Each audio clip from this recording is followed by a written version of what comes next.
Good morning, students. This is a history class. This is Mr. Alabi Sunday. Today, we want to dig deep into the factors that led to the fall of Ghana Empire. And those factors are grouped into two. We have internal factors and external factors.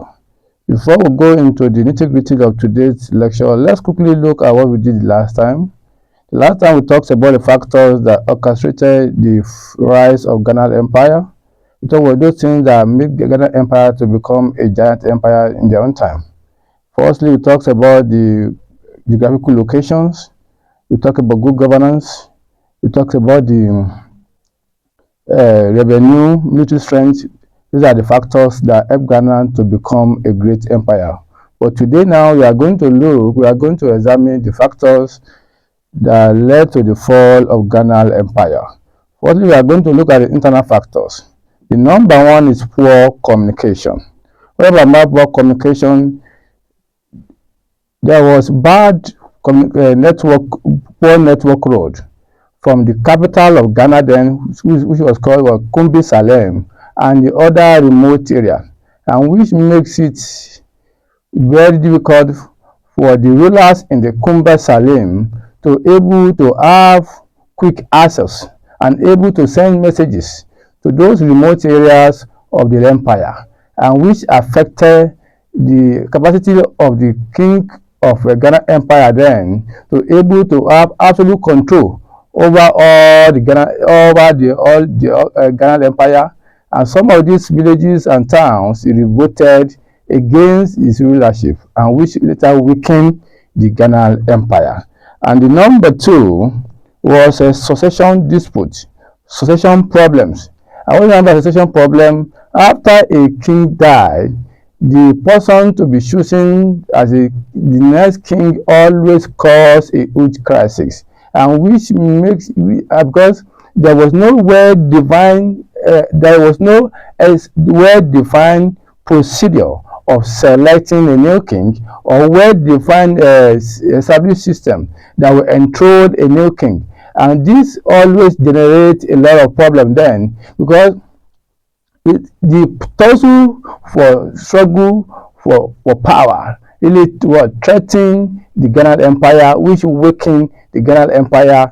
When two or three people were fighting, one will try to fight his own brother in order to be the king, and this affected the strength of the Ghana Empire, which later weakened the Ghana Empire and make it vulnerable for invaders to come and attack Ghana Empire easily. And the number three is lack of natural defense. The empire was unfortunate not to have any form of natural frontiers barriers that can protect Ghana Empire from external attack. There was no mountain, there was no river that can able to shield the Ghana Empire from the external attack. That makes it easier for the invaders to have unlimited access, or to have easy access to Ghana Empire, for it to be able to be attacked successfully. Because as a result of that, the Ghana Empire became vulnerable, became very, very easy for the enemies to attack them unrelentingly, and as a result of that, it really weakened the Ghana Empire, and that makes the Ghana Empire to able to fight battle all the time against invader, because of attraction the Ghana Empire had then, because Ghana Empire was the one that had the highest numbers of gold in the whole world, and which makes it vulnerable for all outsiders to have interest in invading Ghana Empire and can able to take control of their resources, and which, because as a result of that, the people were unrelented to attack Ghana Empire from all over and because of the absence of national defense, it makes them to be vulnerable. And that's the number four. We are going to look at the abundance of gold. Like I told you initially, Ghana had gold in abundance, and it was ranked as number one in the world then. And when you are talking about where somebody has a miss or when somebody possess wealth, it's going to make it attractive to everybody, and everybody want to take over that wealth. And that's because of that, many people came around to do what? To able with many strong people then wanted to take over Ghana, and which prepared them to able wanted to what? Attack Ghana all the time. As a result of that, continual attack on the Ghana Empire really weakened Ghana Empire, and as a result of that, it later what? The Ghana Empire crumbled to the incessant attack of the people of external aggressor. As a result of that, the Ghana Empire became vulnerable, and it was later collapsed. And because of people what? Because of the abundant resources that the Ghana Empire has in their own domain, it makes them to be vulnerable. You can see all over the world when we have a lot of resources, and that's where you are going to have many people attracted to able to sojourn, to able to have to go there to go and make a living. And the Ghana Empire is not the right. It's not exempted in this situation, because the people from the other part of the world wanted to have access to the world, to the Ghana Empire then, because of their gold. And the only way they can able to enjoy on this access is to have control over the place, and which makes them to be vulnerable all the time for what? Incessant attack from the people, from outsiders. And that's number 3. That's number 4. Let's go to number 5. Oversized empire. The empire grew up to the extent that it became so big, it became so large, and which makes it very difficult for the king in King Salem to able to have total control, all over the whole Ghana. You know, because of the size, you could not able to have access to all those areas that you should have able to able to have control over various vast areas, and which they have a lot of people, they have a lot of rulers grew up under him and became what? Inconstant, became stubborn, and they revolted against him, and this affected his capacity to able to have total control over the people of Ghana Empire, and which affected the Ghana Empire then and really weakened them, and the Ghana Empire later collapsed. And these are the internal factors that really affected Ghana Empire, factors that led to the downfall of Ghana Empire. We really jump into the external factors. What are the external? What are the external factors? I'm talking about the event that took place outside the Ghana territories and really affected the Ghana Empire. We really weakened the capacity of Ghana Empire, and that's what we mean by the external factors. Because the other one that we're talking about internal factors, we are talking about the issue that happened within the Ghana Empire that really have a very huge impact, negative impact on the Ghana Empire, that really weaken them, that makes them what? That make them become feeble, that make them become very weak. They could not able to muster that capacity again they do have initially to able to exert their own influence in their immediate region then. And the first one is called what? Almoravid invasion. Almoravid invasion, these are the people from the North Africa that is led by Abu Bakr, and he fought Ghana Empire then, and he captured Conquest, which was the capital of Ghana Empire.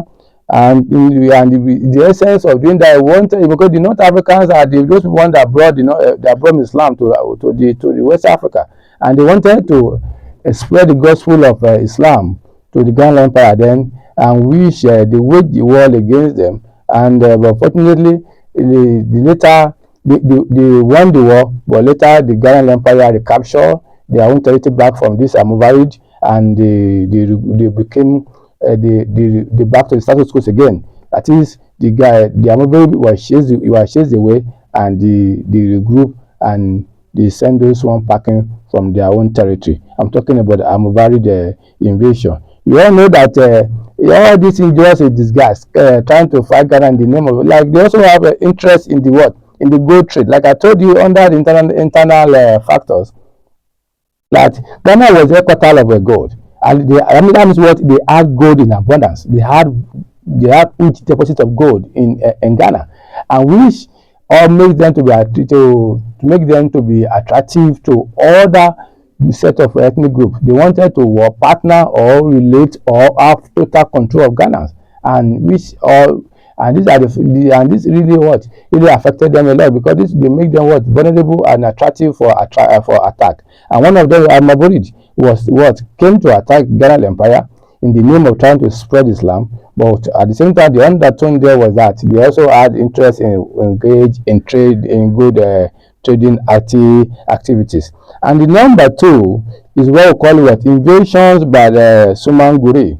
Sumanguru was is a king of Sosu, what we call Susu, and Sosu is one of the kingdom, is one of the vassals under the control of Ghana Empire. And the guy became so powerful. He has a very organized army, and later waged the war against Ghana Empire. He took over the control, and he won the war. He defeated the king of Ghana. Then he killed him, except one of his sons that he spared, and one of his sons was just a cripple. And he said, what am I going to do with this cripple? What can this cripple do for me? He left the guy to continue suffering. But unknowingly to him, the guy later recovered back. And based on the history we read, we heard that the guy later recovered back. And at that time, the Sumanguru was from the Kante clan, and he was the one that trying to raise a formidable army and fought king of Ghana Empire. Then he conquered him, he killed and all his children except the one I told you that was a cripple. And the guy continued to dominate Ghana Empire. He ruled the Ghana Empire, and he brought a lot of hardship to the people of Ghana Empire. Compared to the initial king that they had, the guy imposed every tax on them, and people were living in the people were not happy with the king, and but no option, and that the king continued to, and this made Ghana to be weak, and Ghana to make Ghana Empire to be weakened because of this consistent continued attack on one another, like invasion. And this is Sumanguru, because Sumanguru, the king of Soso, was one of the vassal under the Ghana Empire, and he revolted against him. He rebelled against the Ghana Empire, and he took over the reign of the Ghana Empire. But he brought hardship to the people of Ghana Empire, and people were not happy with him. The last one we are going to talk about is the conquest of Sundiata. The Sundiata were the son of the king that was killed by Sumanguru, that I told you initially that he was crippled. And the Sumanguru later, what this cripple is going to do? But miraculously for that guy, he recovered. He recovered and became a warrior. He organized a very formidable army, and I had to go and fight King Sumanguru. He fought the king. He fought King of Sumanguru, and to fall into Santi, and he defeated him. And after he defeated him, and he was able he absorbed the territory that was under his control to join to his own that he had initially, to form a new empire that was called Mali Empire. And these are the external factors that contributed to the downfall, to the fall of Ghana Empire. We talk about Almoravid invasion. We talk about the invasion of Sumanguru. Sumanguru waged the war against the Ghana Empire then, and he conquered them. And we also talk about the conquest of Sundiata. And the Sundiata was the son of the king that Sumanguru invaded and defeated. And he spared his life because he was a cripple. But later the guy recovered miraculously, and he to become a warrior, and he was able to raise a soldier, a formidable army, and he fought against King Sumanguru, and he defeated him, and he absorbed his own territory together with his own territory, and he now formed a new empire that was called Mali Empire. And that's it for today. Thanks for your patience, for listening. Thanks for your patience, and I hope you really understood everything we discussed today. Thank you. And before I go, let me quickly give you the assignment to do I think this will give you, let me give you an assignment to do. Let's look at, I want you to explain the origin of Mali Empire. Explain the origin of Mali Empire. Thank you. Next time, we'll meet in the next class.